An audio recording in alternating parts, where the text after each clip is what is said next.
할렐루야. 네, 한 주간도 평안들 하셨습니까? 안 평안하셨어요? 예, 우리는 이렇게 정말 지금 시대적으로나 정말 경제적으로나 우리가 정말 마음들이 평안해야 되는데 늘 평안하시기를 축원합니다.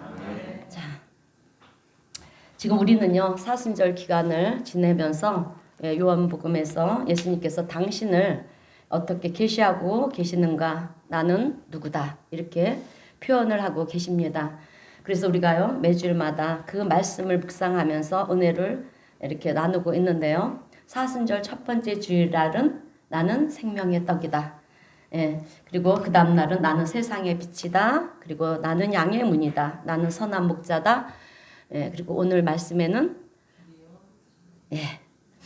나는 길이요 진리요 생명이라 이렇게 말씀하고 있습니다. 그래서 저는 오늘 길이요 진리요 또 생명이다 이 말씀 속에 무슨 의미가 있는 것인가, 또 무슨 뜻을 담고 있는 말씀인가, 세 가지 말씀을 전하면서 함께 은혜를 나누겠습니다. 자, 첫 번째는 길입니다.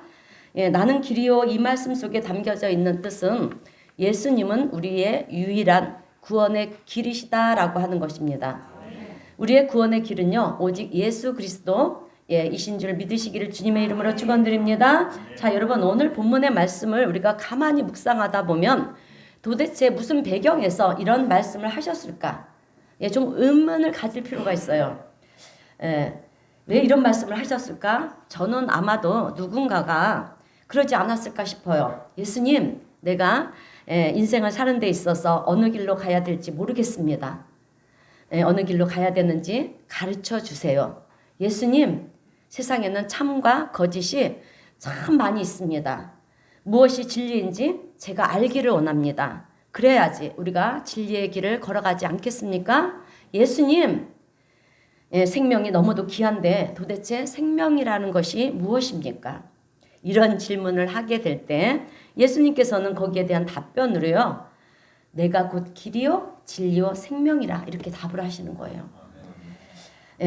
우리가 이렇게 유출해 볼 수가 있어요. 사실 이 말씀을 하기에 앞서서 여러분 우리는 배경을 보려면 이 말씀 앞에 어떤 말씀이 있었는가를 한번 봐야 돼요. 그래서 요한복음 13장에서는 이 말씀과 연결된 그런 내용의 말씀을 하고 있는 것을 우리가 알 수가 있는데요. 자, 요한복음 13장을 보면 이제 제자들과 마지막 예수님이 만찬을 하는 가운데 있어요. 그런데 예수님께서는 그 가운데 이런 말씀을 하시는 거예요. 너희 중 하나가 나를 팔리라. 그러면서 27절을 보니까 유다 보고 너는 가서 너의 일을 해라. 너의 할 일을 해라. 그래서 가룟 유다가 이제 나가는데 나머지 제자들은 도대체 가룟 유다가 왜 나가는지를 모르겠는 거예요. 그리고 아마도 예수님께서 뭘 시키셔서 그 일을 해러 나갔나 보다 이렇게 생각을 하고 있는 것입니다. 그런데 갑자기 예수님께서는요 제자들에게 이제 새 계명을 주시겠다고 하면서 너희들은 이제 싸우지 말고 서로 사랑하라. 이런 말씀을 하시는 거예요. 예수님이 평소에 하시던 말씀과 전혀 다른 말씀을 하시니까 이제 제자들은 좀 의아한 눈으로 주님을 바라보고 있는 것입니다. 그럴 때 예수님께서는 이제 청천벽력 같은 말씀을 또 하시는 거예요. 이제 너희들과 헤어질 때가 됐다. 제자들은 이 세상 말로 말아서 멘붕이 온 거예요. 도대체 무슨 말씀을 하시는 건가? 제자들은 여태까지 자기네들이 하던 일 무엇이었습니까? 그죠? 갈릴리에서 그물을 던져서 고기 잡는 일을 다 팽개치고 예수님을 따랐는데, 직업을 버리고 그렇게 직장을 버리고 예수님을 따랐는데 도대체 왜 그런 말씀을 하시는 것일까? 여러분 사실 예수님의 제자들은요 그동안 예수님이 행하신 그 기적과 이적 이런 것들을 보면서 메시아라고 생각을 했어요. 이 땅에 메시아로 오신 분이구나 이렇게 생각을 했어요. 그래서 예수님이 정권을 잡고 또 뭔가를 할 때 자기네들은 뭐 장관이 되든지 아니면 나에게 큰 유익이 되는 그런 일을 하게 될 것이다. 여러분 그렇게 생각을 하면서 예수님을 따랐다라고 하는 것입니다. 그런데 갑자기 예수님께서 이제 너희들이랑 헤어질 때가 됐다 그러니 얼마나 놀랐겠습니까? 그러면 우리는 도대체 어떻게 하란 말입니까? 그래서 베드로가 이제 질문을 하는 거예요. 예, 주님 도대체 어디로 가시는데 예, 우리가 너희들이 따라오지 못하는 곳이다 이렇게 말씀을 하십니까? 이렇게 이제 예, 물어보는 거예요. 그랬더니 예수님께서는 예, 어디로 가시는데 예, 이렇게 우리한테 이렇게 이제 헤어질 때가 됐다고 말씀을 하십니까? 그러니까 예수님께서는 너희들이 따라오지 못하는 곳으로 내가 간다 이렇게 말씀하셔요. 너희들과 같이 갈 수 없는 곳이라는 것입니다. 그래서 그래서 이제 베드로는 어찌하여 우리가 따라갈 수 없습니까? 이렇게 또 질문을 해요. 그랬더니 그러면서 나는 주님을 위해서 목숨을 버릴 수 있습니다. 어떻게 보면 여러분 베드로는 예수님에게 칭찬을 받으려고 이런 얘기를 했을지도 몰라요. 그랬을 때 예수님께서는 그래 베드로야 그래도 너밖에 없다 그럴 줄 알았는데 예수님께서는 그럼 베드로에게 뭐라 말씀하셨습니까? 오늘 본문 요한복음 13장 38절을 보니까 네가 닭 울기 전에 나를 3번 부인할 것이다 이렇게 말씀을 하는 거예요. 점점 더 놀라운 일들만 일어나고 있는 것입니다. 그래서 제자들은요 이런 얘기를 들으면서 도대체 이해할 수가 없는 거예요. 왜 주님이 저런 말씀을 하시는가? 여태까지 우리는 열심히 주님을 섬기며 따라왔는데 헤어질 때가 됐다고 그러고 따라간다고 그러니까 너희들은 따라올 수 없는 곳이다 그러고 목숨을 버릴 수 있습니다. 그랬더니 네가 나를 3번 부인할 것이다. 그러니 제자들의 마음속에는 어떻습니까? 염려와 근심과 두려움이 찾아온 거예요. 그래서 이제 우리는 어떻게 하란 말씀입니까? 이럴 때 요한복음 14장으로 넘어와서 예수님께서 그 맥락 속에서 하시는 말씀이 오늘 본문 1절과 2절인 거예요. 너희는 마음에 근심하지 말라. 하나님을 믿으니 또 나를 믿으라. 너희는 마음에 근심하지 말라. 하나님을 믿으니 또 나를 믿으라. 제가 얼마나 이 말씀을 은혜를 받았는지 몰라요. 헤어진다고 그러니까 어찌해야 될 바를 알지 못해서 이제 방황하는 제자들에게 근심하지 말아라. 두려워하지 말아라. 하나님을 믿으니 또 나를 믿으라. 내가 너희들을 그냥 그렇게 떠나보내지 않을 거야. 그렇게 말씀하시는 거예요. 그러면서 2절 말씀에서 내 아버지 집에 거할 곳이 많도다. 내가 너희를 위하여 거처를 예비하러 가노라. 그렇게 말씀을 하십니다. 예수님은 근심하는 제자들에게 정말 중요한 말씀인 오늘 본문을 말씀하시는 거예요. 근심하지 말라, 두려워하지 말라. 아멘. 너희 집에 거할 곳이 많고 또 내가 너희를 위하여 내 아버지 집에 거할 곳이 많고 내가 너희를 위하여 거처를 예비하러 간다. 여러분 갈릴리 지방에는요 혼인 예식이라는 것이 있습니다. 그런데 갈릴리 혼인 예식은요 아주 특별해요. 특별한 예식이었습니다. 그래서 갈릴리 지방에서는 남녀가 만나면 이제 여러분 저 남자를 나의 평생 남편으로 삼아도 좋겠다. 삼아야 되겠다. 또 여자가 이렇게 생각을 하고요. 또 남자 또한 저 여자를 내 평생 신부로 삼아야 되겠다. 이런 마음을 갖게 되면 약혼을 하는 거예요. 우리 결혼합시다. 약속을 하는 것입니다. 그래서 저 사람과 이제 앞으로 결혼을 해서 가정을 이루게 될 것이다. 이 약속을 하게 되면은요, 그 자리에서 날짜를 잡아서 결혼식을 하는 것이 아니고요. 이스라엘 지방에서도 아주 특별히 이 갈릴리 지방만 아주 특별한 예식을 하는데, 그때 당시에 갈릴리 지방 출신이었던 우리 예수님도 그렇고요. 제자들도 갈릴리 출신이지 않습니까? 그래서 이 혼인 예식이 뭘 의미하는지를 잘 알고 있었어요. 그렇게 신랑과 신부가 이제 약속을 하게 되면 여러분 신랑과 신부는 헤어져요. 헤어져갖고 이제 헤어져서 1년이 될지 2년이 될지 긴 시간을 헤어져서 뭘 하느냐 하면 신랑은요 신부와 같이 살 수 있는 그런 신혼집을 마련을 하는 거예요. 아버지의 집에 가서 창고를 헐어서 집을 짓고요. 집을 짓거나 아니면 기존에 있는 집을 더 넓혀서 방을 더 만들어서 신부가 살 수 있는 집을 꾸미는 것입니다. 거처를 마련하는 거예요. 그리고 신부는 결혼식에서 쓸 이제 예복을 이렇게 준비를 합니다. 신랑과 신부가 결혼식에서 입을 그런 예복을 이제 천을 사다가 그렇게 예복을 만들어서 준비를 하는 거예요. 그래서 신랑이 집을 다 준비를 하면 이제 살 집을 신혼집을 준비를 하면 아버지의 집에서 신혼집을 마련했잖아요. 그러니까 집을 다 이제 준비를 하게 되면 아버지한테 가서 아버지 제가 결혼해서 살 집을 다 준비했습니다. 와서 보세요. 그러면은요 예, 아버지가 가서 그 신혼 살림집을 돌아보는 거예요. 그리고 잘 준비했구나. 예, 잘했다. 그러면 이제 신랑이 뭘 하냐 하면 예, 아버지가 가서 신부를 데려오라고 명령이 내릴 때까지 여러분 기다려야 되는 거예요. 예. 뭐 준비가 다 됐다고 해서 바로 결혼을 하는 게 아니라 아버지 명령이 떨어져야 되는 거예요. 언제가 될지는 모르지만 준비를 하고 있어야 된다라고 하는 것입니다. 그래서 아버지의 명령이 떨어질 때까지 기다리는데 그러다가 이제 아버지가 어느 한밤중에 여러분 유대인들은요 저녁 때 결혼식을 해요. 저녁 때부터 결혼식을 해요. 우리는 낮에 하잖아요. 유대인들은 저녁 때 합니다.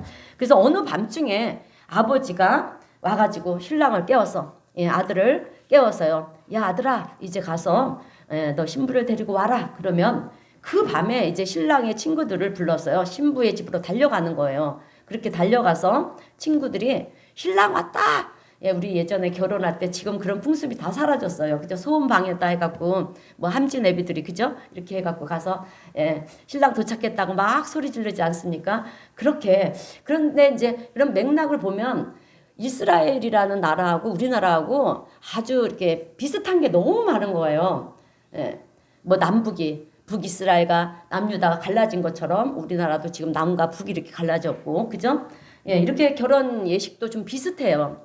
그렇게 이제 신랑이 왔다고 소리를 치는 것입니다. 그러면 신부의 집에서 잔치자리에 참여할 사람들이 이제 자다가 다 일어나서요. 신랑 맞을 준비를 하는 것입니다. 신부 역시 이제 일어나서 그동안 만들어 놓은 그 준비한 예복을 이렇게 차려입고 기다리죠. 그런데 여러분 신랑의 친구들이 이 신부의 집으로 갈 때 그냥 가는 게 아니에요. 가마를 들고 갑니다. 그래서 저도 이제 이런 뭐 성경 서적을 이렇게 보면서 이런 얘기를 이렇게 또 목회자들이 보는 책이 있거든요. 야 우리나라는 어떻게 이렇게 똑같을까? 예전에 우리도 막 가마 우리 때는 아니지만 어머니 때들 보면 막 가마 타고 시집을 가잖아요. 그런데 가마 타고 시집을 가는데 여기서는요 이제 신랑네 집에서 그 가마가 와요. 그래서 친구들이 이제 가마를 가지고 신부 집으로 이렇게 가는데요. 그 가마에 신부를 태워서 신랑을 맞이하게 하는 거예요. 그냥 앉은 이 집에서 이렇게 맞이하는 게 아니라 신랑 친구들이 가마를 들고 그 신부 집으로 들어가서 신부를 태워요. 여러분 신부를 태워서 데리고 나와서 이제 신랑을 맞이하게 합니다. 그런데 신부가 가마를 타게 되면 신부의 발이 어떻게 되겠습니까? 공중에 떠 있잖아요. 그죠? 바닥에 있는 게 아니라 공중에 뜨지 않습니까? 그 상태에서 여러분 신랑을 맞이하는 거예요. 이렇게 얘기하면 여러분 뭔가가 들어오지 않습니까?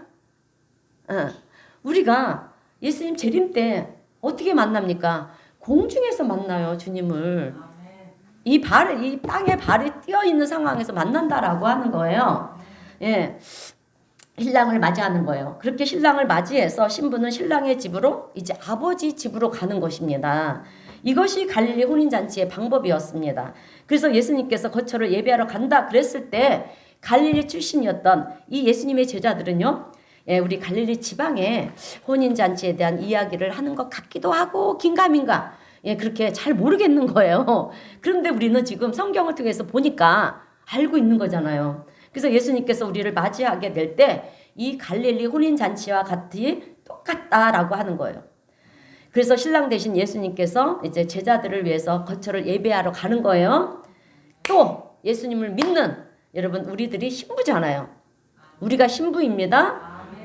신부인 우리를 위해서 예수님이 거처를 마련하러 가셨다라고 하는 것입니다. 그리고 다 준비가 되면 어떻게 되느냐? 아버지가 신랑 되는 아들한테 가서 신부를 데려오라. 그러면 이제 그럴 때까지 신랑은 기다리는 거예요. 그러면 신랑 대신 우리 예수님께서 이렇게 허락이 떨어지면 이제 오신다라고 하는 것입니다. 그래서 마태복음 24장 36절을 보면 예수님이 재림하시는 그때에 대해서 이런 얘기를 하고 있는 거예요. 우리 마태복음 24장 36절 말씀을 보겠습니다. 시작. 그날과 그때는 아무도 모르나니 하늘의 천사들도 아들도 모르고 오직 아버지만 아시느니라. 아멘. 자, 갈릴리 혼인잔치에서는 아버지가 결정을 하는 것이기 때문에 그날이 언제가 될지 아들도 모른다는 거예요.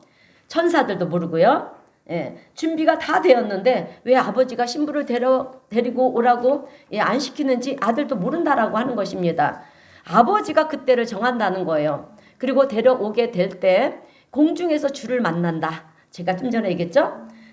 이걸 우리가 뭐라고 하죠? 휴거라고 하는 거잖아요. 휴가라. 그렇게 공중에서 주를 만난다. 이렇게 얘기를 합니다. 그런데 신부된 우리들은요, 신랑의 친구들이 가마를 가지고 왔을 때 신부는 그 가마를 타고 공중에서 신랑을 맞이한다고 했잖아요. 그렇게 우리가 공중에서 신랑 대신 예수님을 만난다라고 하는 거예요. 그 이야기를 지금 성경에서 하고 있는 것입니다. 마지막 때 예수님 재림 때 우리가 주님을 만나는 것을 이렇게 얘기를 하는 거예요. 그런데 여기서 우리가 생각해야 되는 것은 신랑의 집이 어디냐 하면 어디입니까? 아멘. 아버지의 집, 하늘나라, 천국. 자, 아버지의 집에다가 신랑이 거처를 마련해 놨다라고 하는 거예요. 그래서 우리가 성경을 통해서 알 수 있는 것은요, 아버지의 집에 거처가 마련되는 것은 바로 천국을 의미하는 것이다 라고 하는 것입니다. 그래서 천국에 우리의 거처가 예비가 되면은요, 그때 이제 주님이 오셔요. 주님이 오셔서 우리를 불러가는 거예요, 여러분.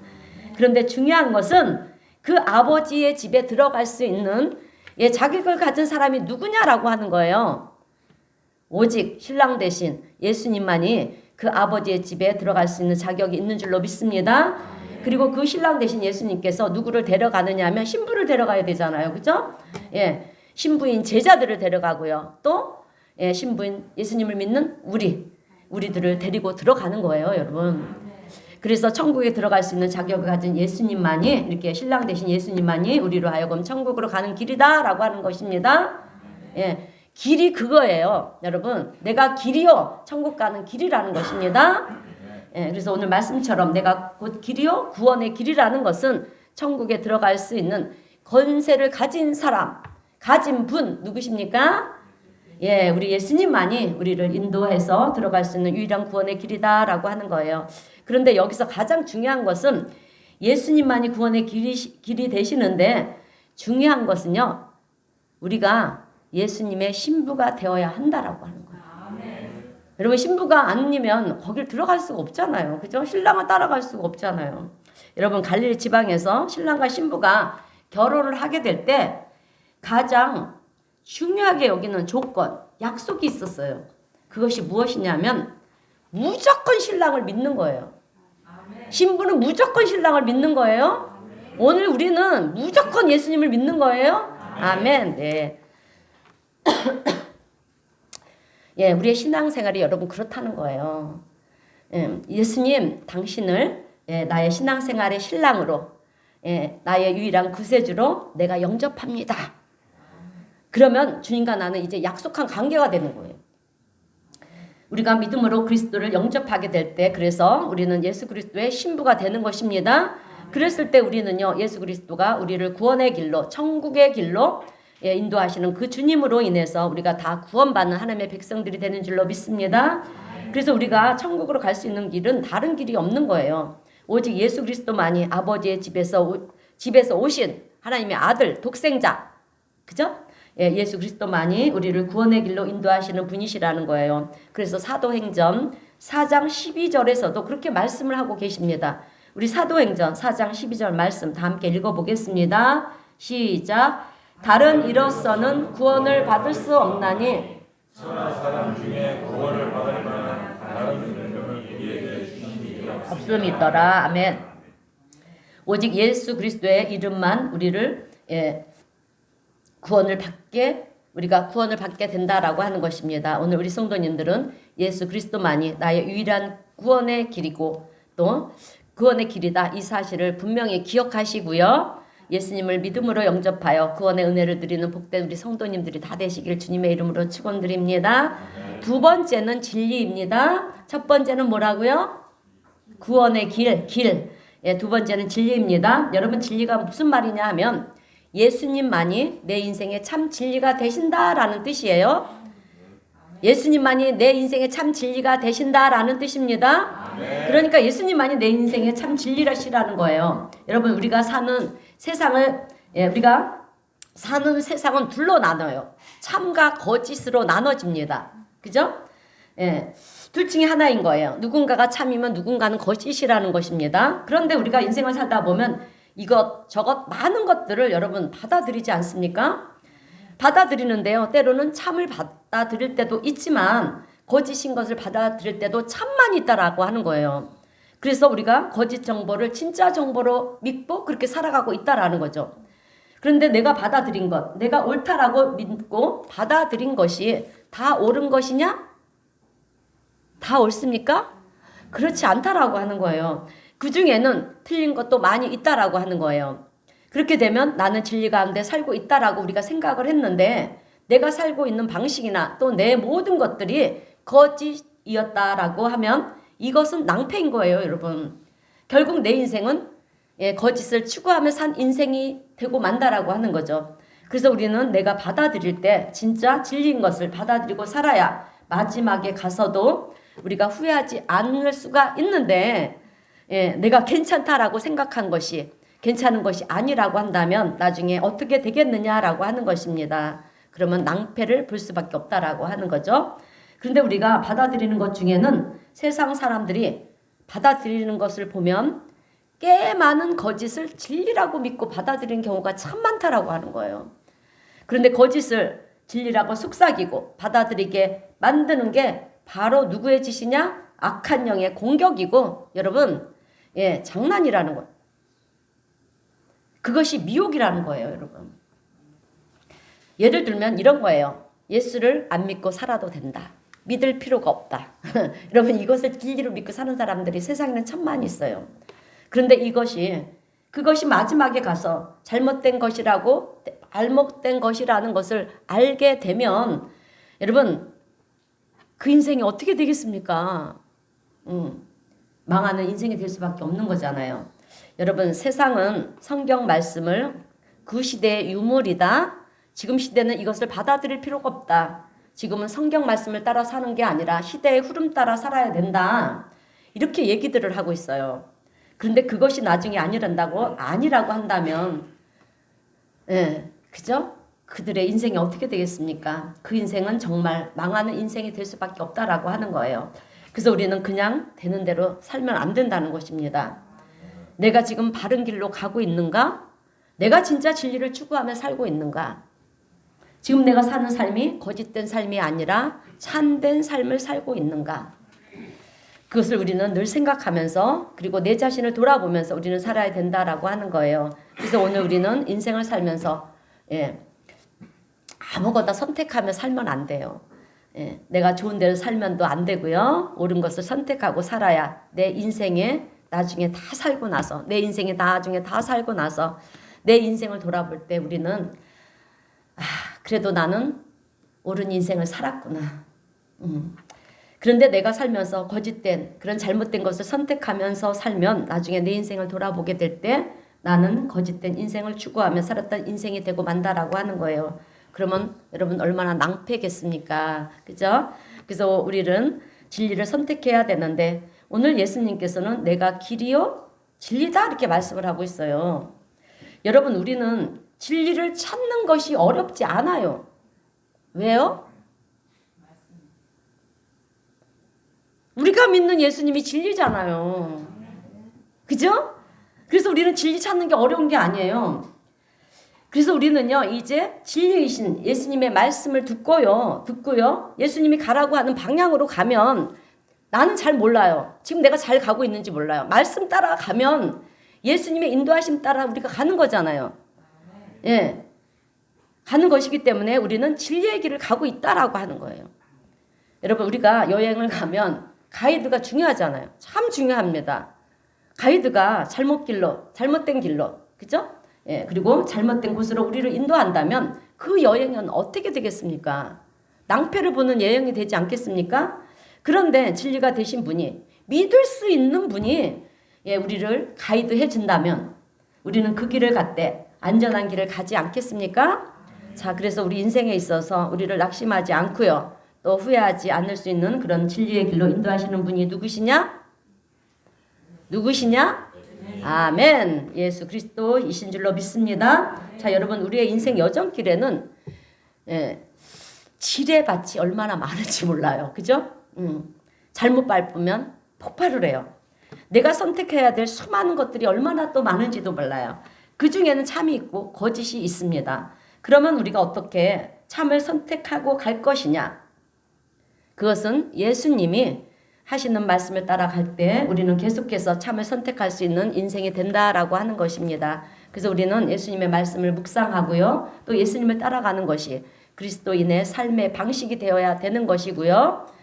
예, 또 그런 인생이야말로 복된 삶, 후회 없는, 후회하지 않는 삶, 진리의 삶을 사는 비결이 되는 줄로 믿습니다. 자, 그래서 우리가요, 인생을 살면서 후회함이 없는 삶을 살기를 원하고요. 또 거짓이 아닌 진실된 삶을 살기를 원한다고 한다면 내 인생의 참 진리 대신 예수님의 말씀을 따라 사는 그런 우리 성도님들이 되시기를 주님의 이름으로 축원드립니다. 자, 세 번째로 생명입니다. 예수님은 내가 곧 길이요 진리요 생명이라 오늘 이렇게 말씀하셨어요. 그러면 생명은 무슨 뜻인가? 그것은 우리 예수님이 생명의 창조주가 되신다라고 하는 거예요. 그런데 하나님이 그래도 아멘 해주셔서 감사해요. 그런데 때로는 이런 분들이 있어요. 하나님이 창조주이시지 어떻게 예수님이 창조주이십니까? 이런 질문을 하시는 분들이 있어요. 자, 여러분 창세기 1장 1절에서 3절 말씀을 보면 삼위일체 하나님께서 이제 등장을 하세요. 그래서 세 분의 삼위일체 하나님께서 세상을 창조하실 때 함께 창조하시는 것을 우리가 알 수가 있어요. 그래서 1절을 보게 되면 태초에 하나님이 천지를 창조하시니라 이렇게 말씀하고 있죠. 그런데 그때 상태에서는 2절에서 이렇게 얘기를 하는 거예요. 땅이 혼돈하고 공허하며 아무것도 없었다는 거예요. 아무것도 없는 거예요. 그래서 땅이 혼돈하고 공허하며 흑암이 깊음 위에 있고 하나님의 영은 수면 위에 은행하시니라. 하나님이 등장합니다. 그리고 하나님의 영이 수면 위에 은행하시는데 하나님의 영이 무엇입니까? 성령이 하나님이십니다. 그런데 3절에서는 또 이렇게 얘기를 하시는 거예요. 하나님이 이르시되 이제 말씀이 선포가 되는 것입니다. 빛이 있으라 하시니 빛이 있었고 하나님과 성령님과 하나님의 말씀 이 세 분이 빛이 있으라 그렇게 선포할 때 빛이 있으면서 천지가 창조가 되었다라고 하는 거예요. 이렇게 삼위일체 하나님이 등장하는 것을 우리가 볼 수가 있어요. 그런데 하나님과 하나님의 영, 성령님은 우리가 좀 알겠는데, 그죠? 우리가 알겠는데 하나님의 말씀이 무엇이냐라고 하는 거예요. 이 말씀에 대해서 설명하는 것이 여러분 요한복음이에요. 요한복음 1장 1절에서 4절까지 말씀을 보면 이렇게 표현을 하고 있습니다. 태초에 말씀이 계시니라. 여러분 이 말씀이 바로 빛이 있으라 선포했던 그 말씀이에요. 이 말씀이 하나님과 함께 계셨으니 이 말씀은 곧 하나님이시라. 그가 태초에 하나님과 함께 계셨고 만물이 그로 말미암아 지은 바 되었으니 지은 것이 하나도 그가 없이는 된 것이 없느니라. 이렇게 지금 표현을 하고 있는데 여러분 만물이 다 그 말씀으로부터 지은 바 되었고요. 지은 것 중에 하나도 그 말씀이 없이는 지은 바 된 것이 없다라고 이렇게 지금 말씀을 하고 있는 거예요. 그 다음에 4절을 보니까 그 안에 생명이 있었으니 이 생명은 사람들의 빛이라. 그 말씀 안에 생명이 있어서 여러분 생명이 창조가 되었다라고 하는 것입니다. 그런데 말씀이 하나님이신 것은 알겠는데 그 말씀이 지금 어디에 있느냐라고 하는 거예요. 여러분 그 말씀이 요한복음 1장 14절에 있어요. 자, 그 말씀에 대해서 이제 소개를 합니다. 요한복음 1장 14절이에요. 함께 읽어보겠습니다. 시작. 말씀이 육신이 되어 우리 가운데 거하심에 우리가 그의 영광을 보니 아버지의 독생자의 영광이요 은혜와 진리가 충만하더라. 아멘. 자, 이 말씀은 말씀이 육신이 되어 우리 가운데 오신 예수 그리스도의 성육신의 사건에 대해서 얘기하는 거예요. 그래서 말씀이 육신이 되어 우리 가운데 오신 분, 그분이 누구시냐 하면 바로 그 말씀이 육신을 입고 이 땅에 오신 예수 그리스도. 그래서 요한복음의 증거들을 보면은요, 말씀이 육신이 되어 오신 예수님을 증거하고 있는데 그분이 누구시냐? 하나님이시고요. 만물이 그로 말미암아 창조가 되었으니 그분은 곧 창조주 하나님이시고, 그리고 그 안에 생명이 있었으니 그분이 바로 생명의 근원이 되시는 예수 그리스도시다라고 하는 거예요. 여러분 이해가 되셨습니까? 예.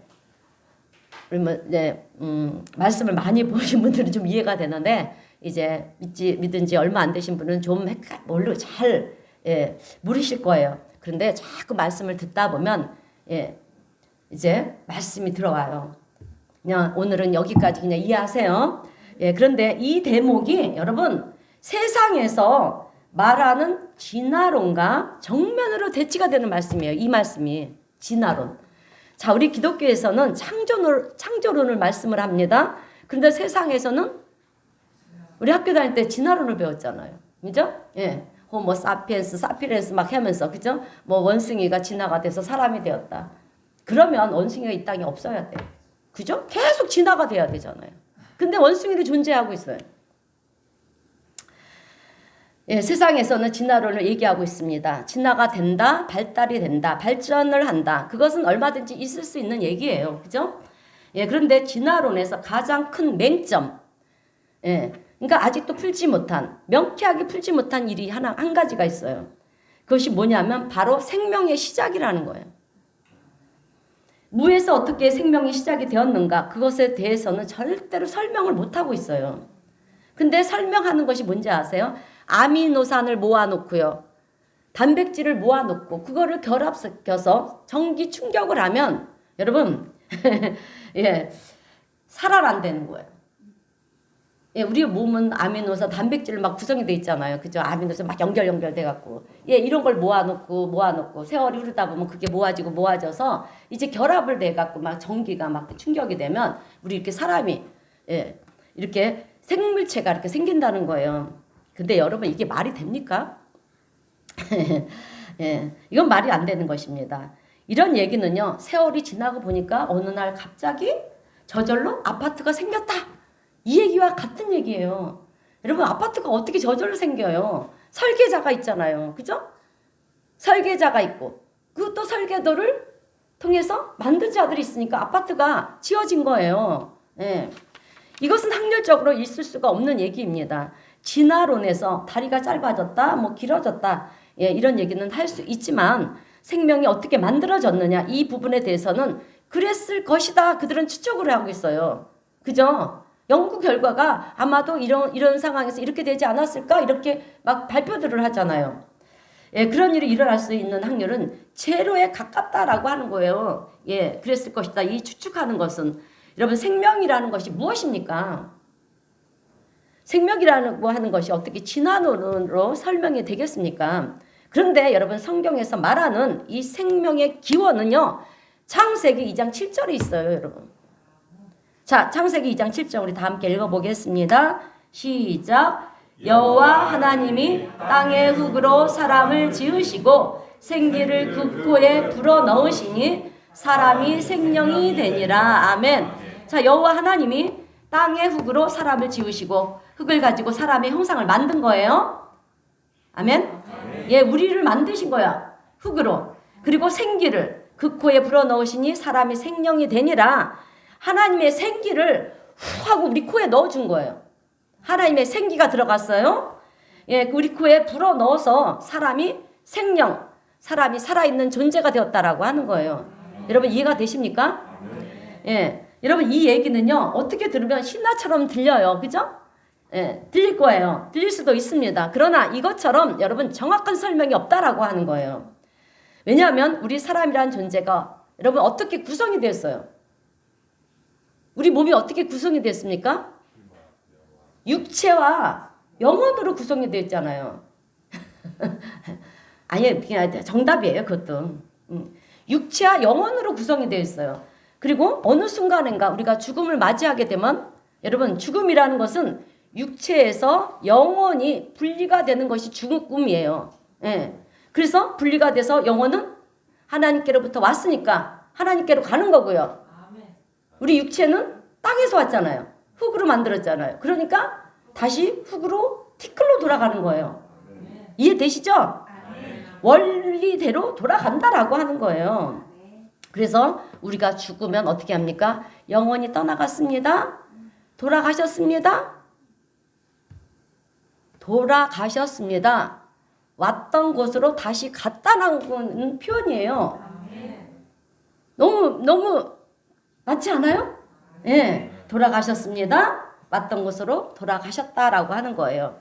그래서 아무리 건강한 사람이라고 할지라도 내 육체가 여러분 영혼이 분리가 되면 내 육체에서 영혼이 분리가 되면 죽는 것이고요. 아무리 약한 사람이라 할지라도 내 몸에서 영혼이 분리가 안 되면 사는 거예요. 예, 그런데 이것이 어떻게 진화론으로 설명이 되겠느냐라고 하는 거예요. 예, 한 번 살았으면 계속해서 진화가 돼서 잘 살아야 되는데, 예, 어느 순간이 되면 왜 죽느냐라고 하는 거예요, 여러분. 여러분, 죽는다는 것이 무엇입니까? 설명이 안 되는 거잖아요. 그죠? 예, 그러나 성경에서는 분명히 생명이 되신 예수님께서 우리를 이 세상에 잠시 살게 하고요. 그리고 때가 되면 예, 우리의 영혼이 다시 주님 앞으로 가는 것이고 몸은 육체는 예, 흙에서 왔으니 흙으로 돌아가는 것이다. 그렇게 정확한 얘기를 지금 하고 있습니다. 그런데 여러분 특이한 것은 제가 아무리 이렇게 설명을 해도요, 설교를 해도요, 사람들은 자신들이 믿는 대로, 믿고 싶은 대로 그렇게 믿는다라고 하는 거예요. 그게 참 신기하게 하면서도 악한 영이 사람들로 하여금 이렇게 하나님을 못 믿게 만드는구나 이런 생각을 하게 될 때가 정말 많이 있습니다. 그러나 오늘 우리 성도님들은요, 세상 사람들이 예, 성경에 대해서 또 우리의 신앙생활에 대해서 교회에 대해서 그리고 우리 예수님에 대해서 예, 뭐라 말을 하든지 우리 성도님들은 성경 말씀이 진리이고요. 성경 말씀이 진리이고요. 예수님이 구원의 길이시고 그리고 생명의 근원이 되신다. 이것을 분명히 믿으시는 우리 성도님들이 되시기를 주님의 이름으로 축원드립니다. 자, 그래서 우리 예수님이 이제 생명의 근원이 되시는 분이시기 때문에 이제 죽은 나사로를 향해서도 여러분 요한복음 11장을 보면 예, 말씀지 없어요. 죽은 나사로를 향해서도 나사로야 나와라. 그랬잖아요. 그죠? 그랬을 때 죽었던 나사로의 몸에 여러분 영혼이 들어가니까 여러분 살아나온 거예요. 또 죽었던 해당장 야히로의 딸에 대해서도 달리다금 무슨 뜻입니까? 소녀야 일어나라. 예. 소녀야 일어나라 하였더니 죽었던 아이가 살아난 것입니다. 여러분 이것은 무엇을 의미하는 것이냐 하면 예수님께서 살아생전에 기적을 행하셨죠. 그죠? 그런 일을 보여주심으로 인해서 죽음이 끝이 아니다. 예. 영원한 생명이 나라가 있다. 천국이 있다. 여러분 이것을 우리에게 보여주시는 거예요. 그래서 사도행전을 보면 복음을 전하던 이제 스데반 집사가 순교를 당하게 될 때 스데반을 죽었다라고 그렇게 표현하지 않아요. 잔다라고 표현을 했습니다. 그 말씀이 사도행전 7장 60절 말씀인데요. 주여 이 죄를 그들에게 돌리지 마옵소서 이 말을 하고 자니라. 이렇게 성경에 기록이 되어 있어요.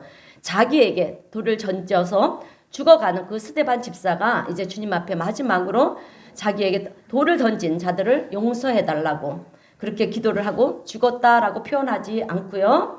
예, 잠들었다, 잔이라 잠들었다 이렇게 표현을 하는 것입니다. 그리고 좀 전에 얘기한 그 해당장 야히로의 딸에 대해서도 예, 마가복음 5장 39절에서 죽은 것이 아니라 잔다라고 이렇게 표현을 하고 있어요. 그래서 너희가 어찌하여 떠들며 우느냐. 이 해당장의 딸이 죽었을 때 막 사람들이 모여들면서 막 우는 거예요. 그럴 때 이 아이가 죽은 것이 아니라 산다 이렇게 말씀을 또 하셨어요.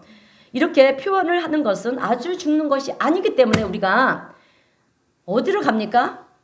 우리는 죽는 것이 아니에요. 우리의 영혼은 영원한 나라로 들어가는 것이기 때문에 그렇게 표현을 한다라고 하는 것입니다. 그러므로 오늘 우리 성도님들은 생명의 근원이 되시는 우리 예수님과 그분을 통해서 우리는 영원한 생명을 누리는 복된 자임을 우리가 분명히 깨달으시고요. 아시는 우리 성도님들이 되시기를 주님의 이름으로 축원드립니다. 자, 여러분 예수님이 생명의 근원이 되신다. 이 말씀이 얼마나 큰 축복인지 몰라요. 축복의 말씀인지 모릅니다. 제가 목회를 하면서 경험한 것은 저도 그렇고요. 우리 성도님들도 마찬가지예요. 또 세상의 이 세상 시름과 그리고 또 절망 가운데 빠져 있는 사람들에게 특별히 또 이렇게 정체성을 이렇게 모르고 그렇게 힘들어하는 사람들에게 복음을 전하고요. 그리고 예수 그리스도의 사랑을 전할 때 생명의 근원이 되시는 예수님이 여러분 그분 안으로 들어갑니다. 그죠? 우리도 그렇잖아요. 자, 복음을 듣고 우리가 영접했을 때 복의 그 생명의 근원이 되시는 우리 주님이 우리 안에 들어오지 않았습니까? 예. 그러면 소망이 없이 그렇게 절망 가운데 살던 사람이 갑자기 소망을 갖게 되는 거예요. 그래서 내가 그냥 우연히 만들어진 존재가 아니구나. 하나님의 은혜와 사랑 가운데 만들어진 존재라는 것을 그들은 깨닫게 되고요. 절망 가운데 있던 사람이 이제 희망을 가지는 거예요. 삶이 달라진다라고 하는 거예요. 회복이 되는 거예요. 살아나는 역사가 일어난 것입니다.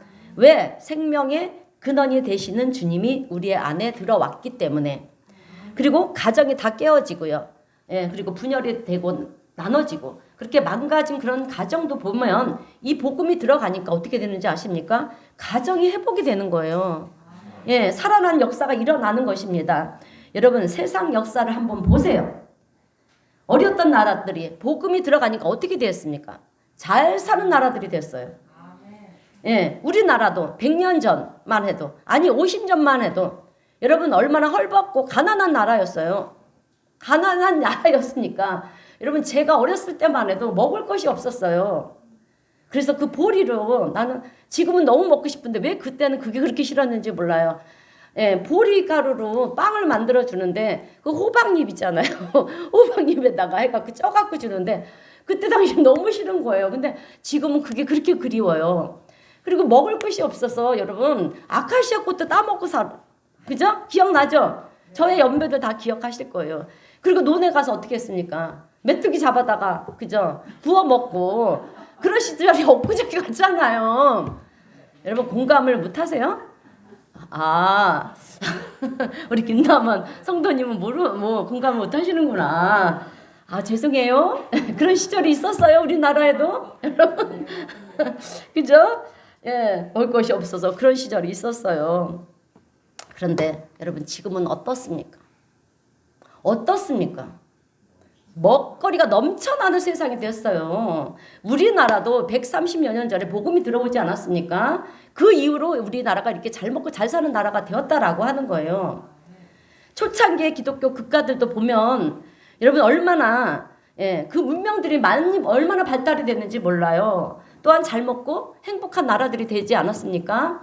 여러분 제가 한 18년 전 20년 가까이 됐는데요. 그 이제 영국의 그 루브르 박물관 있잖아요. 이제 거기를 가게 됐는데 거기 가면 아주 정말 그 나라들마다 그저 유적들이 막 있잖아요. 막 전쟁에서 막 뺏어와갖고 막 하는데 그래서 이제 우리나라를 막 찾았어요. 아무튼 찾아도 안 나오는 거예요. 그런데 아주 몇 시간 돌다 보니까 정말 구석에 아주 조그맣게 우리나라 대한민국 코리아 이렇게 있는데 부끄러웠어요, 여러분. 무슨 얘기인지 아시죠? 막 이제 기하집, 초가집 이렇게 된다. 그런데 세상에 그 문명이 발달되고 기독교를 받아들인 나라들은요, 막 빌딩인데 아주 완전히 유적이잖아요. 봐봐요, 그죠? 그렇게 문명들이 발달되어 있는 걸 봤어요. 자, 우리나라가 이런 시대를 살았구나. 나라들도 마찬가지예요. 여러분 예수를 믿는 나라와 또 예수를 믿지 않는 이 공산주의 국가들을 한번 보세요. 여러분 어느 나라가 잘 삽니까? 아멘. 생명의 근원이 되시는 예수님이 선포되는 나라마다 그리고 그 예수님을 영접하는 곳마다 개인이면 개인, 가정이면 가정, 나라면 나라가 그렇게 살아나는 역사가 일어났다라고 하는 것입니다. 그래서 내가 곧 길이요 진리요 생명이다. 이 말씀을 우리가 믿음으로 받아들일 때 이 말씀이 얼마나 놀라운 말씀이 아닌지 모른다라고 하는 거예요. 자, 설교를 마무리하겠습니다. 성도 여러분, 예수님만이 우리를 천국으로 인도하시는 유일한 길이 되시고요. 또 우리가 인생을 살아가는 데 있어서 진리의 길로 인도하시는 진리가 되시고요. 또 우리에게 영생을 허락해 주시는 생명의 근원이 되시는 창조주가 되심을 믿고 길이요 진리요 생명이 되시는 예수님으로 인해서 우리가 이 험악한 세상에서 감사와 찬송과 또 영광을 올려드리며 승리의 기쁨을 누리는 복된 삶을 살아가는 우리 성도님들 모두가 되시기를 주님의 이름으로 축원드립니다. 네, 기도하겠습니다. 사랑과 은혜가 충만하신 하나님 아버지 은혜에 감사합니다. 예수님께서 우리의 구원의 길이 되시고 참 진리가 되시고 생명의 근원이 되시고 그래서 우리의 삶을 이끌어 가시는 것이 우리에게는 참 행복이고 기쁨이고 축복인 것을 고백합니다. 주님, 우리가 이 땅을 살아가면서 주님과 더불어서 기쁨과 찬송의 노래를 그치는 일이 없게 하여 주옵시고 또 늘 주님께 영광 돌리는 그런 복된 우리 성도님 모두가 되게 하여 주시옵소서. 또한 예수 그리스도가 선포가 되고 또 예수 그리스도를 영접하는 곳마다 주님 살아나는 역사, 회복의 역사가 일어나는 줄 믿습니다. 그래서 먼저는 우리 성도님들의 가정이 주님 회복되게 하시고 또 나라가 회복이 되고 또 우리 자녀들이 회복이 되고 또 우리의 삶이 회복되는 그런 놀라운 역사가 우리의 삶 가운데 있게 하여 주시옵소서. 우리 주님 함께 하시고 도와주심을 믿고 감사드리오며 예수님의 이름으로 기도하옵나이다. 아멘. 찬송